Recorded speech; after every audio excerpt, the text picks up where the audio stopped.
Welcome to the Helping Families Be Happy podcast, where we explore the often messy world of family, love, and relationships.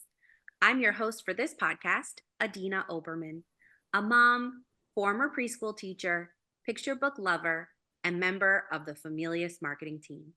I'm also the creator of Big Books for Little Hands, a site dedicated to connecting parents and teachers with the best books for the ups and downs of life with young children. We welcome today's guest, Pam Lobley.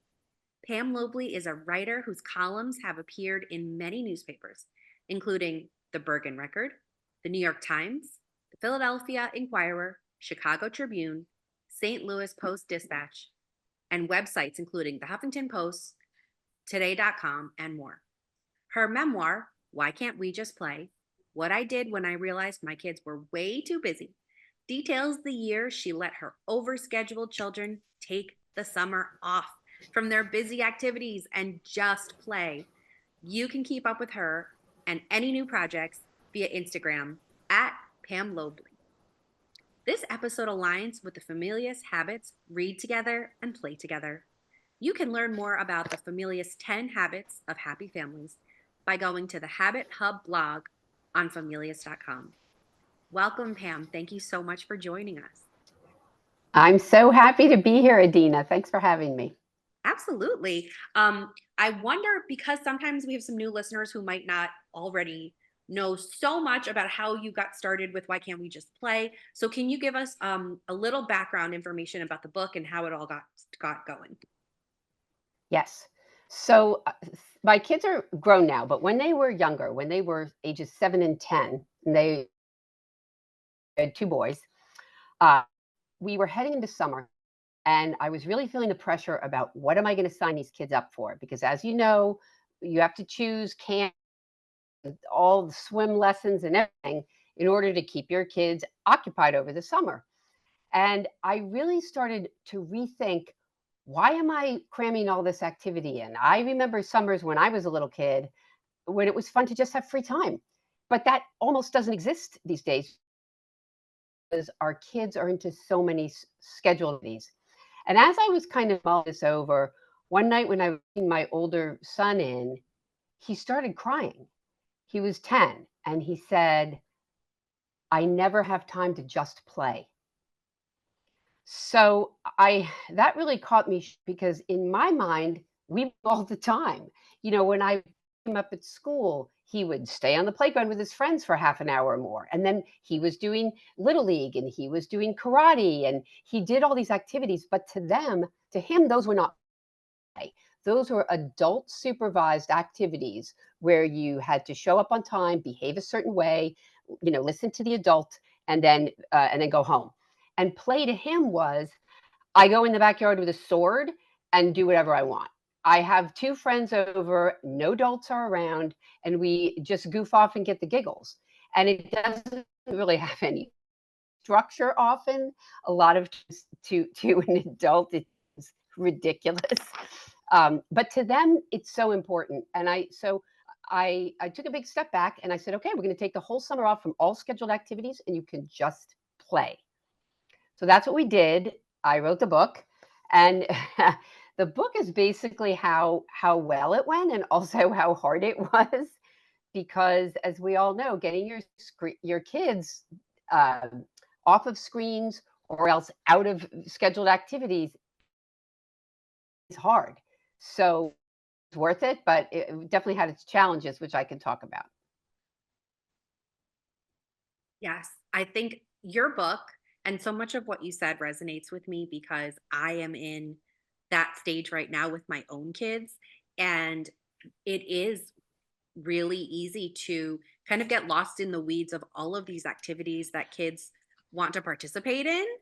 And you want to provide them with these experiences, especially if they are activities and things that they love. But um they really need, in addition to, structured play, they need that free time where no adult is telling Yeah. them what to do, how to act, how to think, how sometimes, even how to move their bodies. They need that time to just let their imaginations wander and make decisions and feel what the grass feels like under their feet. So so much of what you said resonates with me. I know in your book you talked a lot about how you and your boys just had this endless Lego building time. And that was something that really allowed them, the freedom to explore and build and use their hands and use their imaginations. Can you talk a little bit about what your kind of go-to activities or strategies were that maybe parents can relate to when they're Absolutely. as we're heading into summer? Yes. So I think the first thing to recognize is that it's hard. Yeah, we have to give ourselves some grace because maybe this is something, maybe you already build in some play, but maybe you don't build in any, so it's going to be a shock to everybody's system. And I think it's important, like whenever I'm doing something hard, I really have to like break it down into goals and then find ways to encourage myself for those days when it just seems like the worst idea ever. So if you can kind of approach it from that, like, okay, this might be a challenge, but I can do it. Um, and the first thing I would say is to really understand that what you're giving them is a huge gift, because free play and free time is just been drilled out of their schedules. And I don't want to get into a big thing about schools, but schools have become so academically focused and so heavy into screens that, like, just as one example, when my oldest was in kindergarten, okay, so we're going back, 15, 20 years, they had a lot of center time. I don't know if your schools do center time, which is basically play. You wander around to the little sandbox or the little counting area or whatever, and you things. Several years later, when I was working in the schools as an aide, there was the kindergartners had 20 minutes of center time on a Friday afternoon. It had been completely scheduled out of their lives. So they're in full day kindergarten, they had no centers, and they had 22 minutes of recess a day. Okay, that is not enough playtime and physical activity for a 5 or 6-year-old kid. Particularly, I would say boys, because I had boys So by doing this, you are giving your child such an amazing gift that they're not giving anywhere else. So when they're saying how bored they are, just try to replay that in your head. I'm giving them an amazing gift to keep that going. Play is so important. We know now through all the research, it creates self-awareness and it creates empathy and it creates restraint as you kind of the rules with your friends, and it can it even engenders like a sense of right and wrong, because are you going to cheat or are you going to be honest? I mean, there's so much that goes on that happens naturally instead of the adult saying, Johnny, it's not your turn. It's so much more instructive if everybody's like, dude, it's not your turn. Yeah, I think that learning is more organic. And anyway, so that would be the first thing. And then you really need to like clear space. You need to clear space on your schedule, whether it's after school or on the weekends or after dinner, where there's no screens and there's no scheduled activity. And I think it's great if you do play with your kids, like maybe that's board games. Maybe you go out in the backyard and throw a ball. But I also think it's really great to just say, it's your turn to entertain yourself. And I think if they're not used to it, they're going to be wandering around saying, what should I do? And maybe you could give them some ideas, like depending on their age, maybe there's a bunch of costumes to dress up in.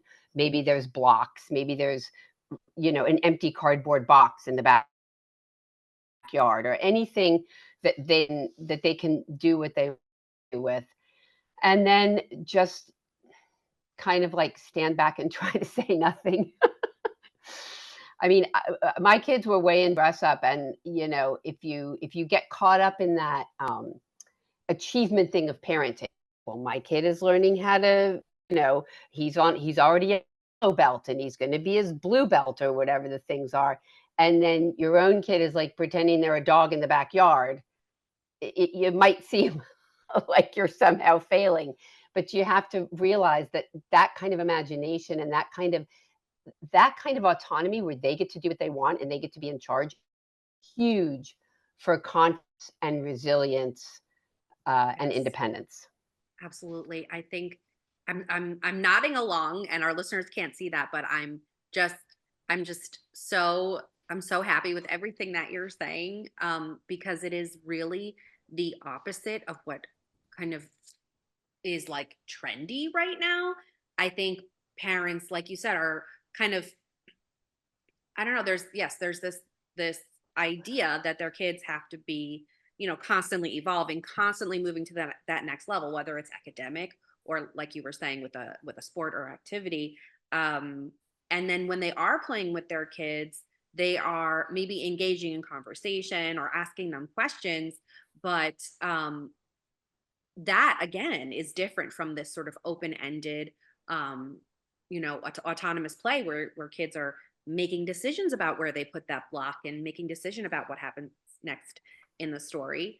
I also wanted to point out, I don't know how you feel about this, but the number of times that I have found myself sitting on the floor with my kids and I was playing with them, and then all of a sudden my phone rang, and the next thing I know, I'm still down on the floor with them, but I'm no longer interacting. I'm no longer Mhm. part of the play. And they have tuned me out as well because I'm no longer a part of it.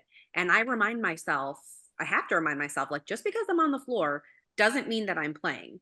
I need to be present with them so that I can set that example of this is Yeah. important. This time together is important.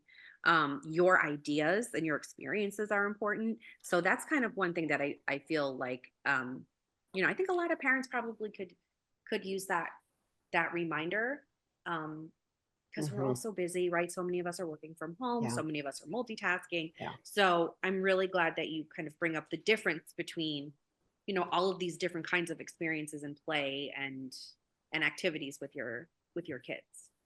Yeah. And I think you bring up a great, which is that they see what you're it's an example. So if it, and I know, like, believe me, I know work is on the phone. So, and we all work. So that, and not even work is on the phone. Everything is on the phone. If you're, if somebody's calling to say or texting you to say, I'm late to pick you up, or I mean, everything is there. But they are watching to see, what are the priorities in life. And if the priority is to constantly answer that phone every time it hums, that's the message they're going to take. So, and I do think also, like, I used to be guilty of this, is even pre-screens, just not having my head with when I was with them. I can't take credit for the quote, but a mom told us one time, and son was asking her something, and she was like setting the table or going through mail or doing some activity, and she answered him, and he said, "No, mom, answer me with your eyes." So, in other words, Mhm. can you look at me when you talk to me? Right. Right. So, and then I heard that story and I was like, "Oh my gosh, how many times do I not even look at them when I'm saying?" I mean, we're all saying things like, "Honey, go make your bed, go whatever." Right. But if you're actually talking, are you looking at their little faces? Right. So Right. anyway, right? Oh my Yes. gosh. So, and if we want them to look at our faces, we have to look at theirs. Absolutely. So anyway, I think, I think probably the biggest hurdle, honestly, in getting your kids to do this free play is that they're going to complain. They're going to complain, "I want my screen, I want my TV, I don't have a friend, I'm bored, show me something, it's hot out."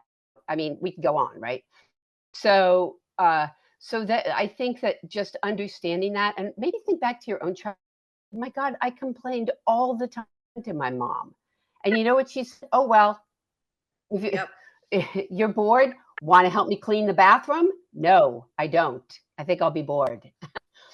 So, and then eventually, I do think, figure it out.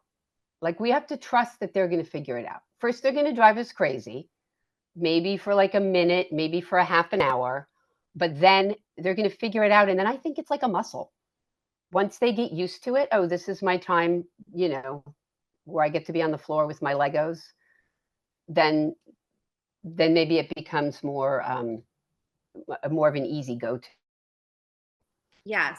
I think I think you're right. I've experienced the same thing with my own kids. Um, and I think if your kid is younger or really struggling, it sounds like you're suggesting, start with an open-ended um toy or activity like Legos where they can that build, and there's, they know that Legos go together and that they can make something, but it's still open-ended in the way that they can decide what they're creating and create sort of anything in their imagination. Um, so that's a really good first step.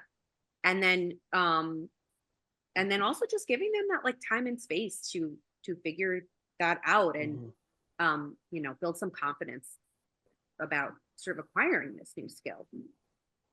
Do you have advice for, I guess, other advice for families that are going to be struggling with getting those screens away from their kids?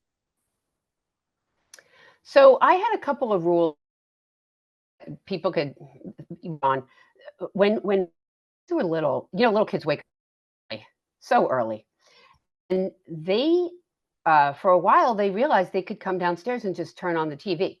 We didn't have screens in their bedroom, and I would definitely say do not have a screen in the bedroom. But so I actually had to make a rule: nobody's coming downstairs before 7 a.m. You can wake up at whatever time you want. I don't care if you wake up at 5:30, but you stay in your room and play. And that was helpful, first of all, because they played. But then, secondly, they had no incentive to wake up early.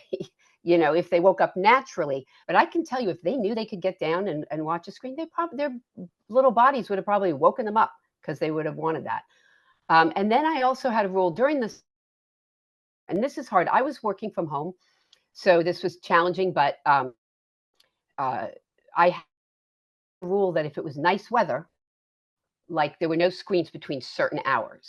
So, for instance, in the morning, I would do a lot of my work like after breakfast, and I would let them have screens. And then at a certain time, I would say, this is the off time of the screens, and they're not coming back on until 5 o'clock unless it's pouring. We're stuck inside with nothing to do. Then maybe I'll make an exception. Um, and so once we got used to that routine, they kind of coped with it. Like that was the rule. And I will say this too. I think that one rule sinks in, kids prefer it. I think it seems like a long shot, but I do think if you can do this, someday your kid, mom, I'm so glad that because otherwise I would have XYZ, right? I saw a thing on the Today Show this morning where they took the phones out of schools and the students were very upset, et cetera. But once it was all over, the students admitted, I am addicted to my phone and I am doing better in school.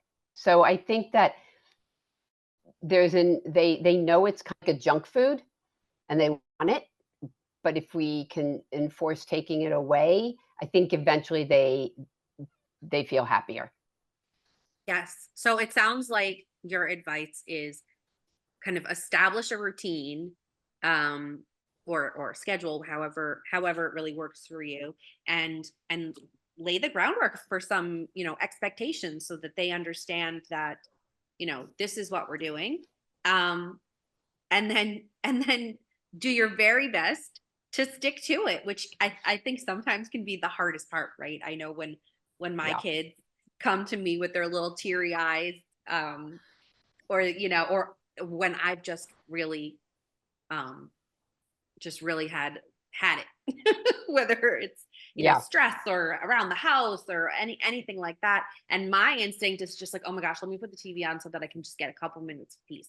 Um, you know, I think it's okay to do what you need to do for as a parent, like for self-care, but in general, just trying to stick Yeah. to your guns and making this this practice and, these choices, a part of your regular day and who you are. So yeah, I think that can sort of feel like the hardest part. Um, do you do you Do you mind if I offer two more things that I just Sure, thought of? Number please. one, every time I do these podcasts, it's usually moms talking, but you got to get the spouse on board because uh, you can't do it yourself, and you can divide it up. So, I don't know, divide up activity, divide up the boredom time or whatever it is, so that you have some support in that way. And the other thing I would say is try to find one or two mom friends that would do the same thing with you. Would say, we're going to go to the park and nobody's bringing their phone. We're going to leave the phone in the car in case there's an emergency. We can go and call somebody. But other than that, we're just going to sit here and eat snacks and play or whatever we're going to do. And I think that the kids, they want whatever else has. So if they're the only one who have the screen or the phone, that's hard. But if they're in a group with a bunch of kids that are all playing, they'll forget about it, at least for that time. Yes, I think that's so true. I think having other friends, adults and kids um really helps with just, supporting what you're trying to do as a family. Yeah, As we begin yeah. to wind down, I want to make sure that all of our listeners can get in touch with you if they want. So where can our listeners find you online? So they can go to Instagram, Pam Lobley, Pamlobley. I'm on Facebook too, but I don't go on that as much. So Instagram is the best way. I would love to be in touch with anybody that wants to message me. I try to post about play and other things. You can find my book at familius.com if you like to read it. I've done other podcasts. I'm sure if you Google me, I've done the 1,000 Hours Outside one where I talk a lot about my book and the actual summer on that. So if you Google 1,000 Hours Outside, I've done 2 episodes. You can look those up. And I encourage everybody to enjoy the freedom of summer. It's Yep. my favorite Yes. season. Yes, it's really such a precious time, and it's amazing how quickly it goes. So, Yeah. yeah, thank you for that reminder. As we Well, conclude today's podcast, I'd like to thank Familius for their support in bringing this podcast to your ears and your heart. We'd be thrilled if you subscribe to the podcast and left us a review.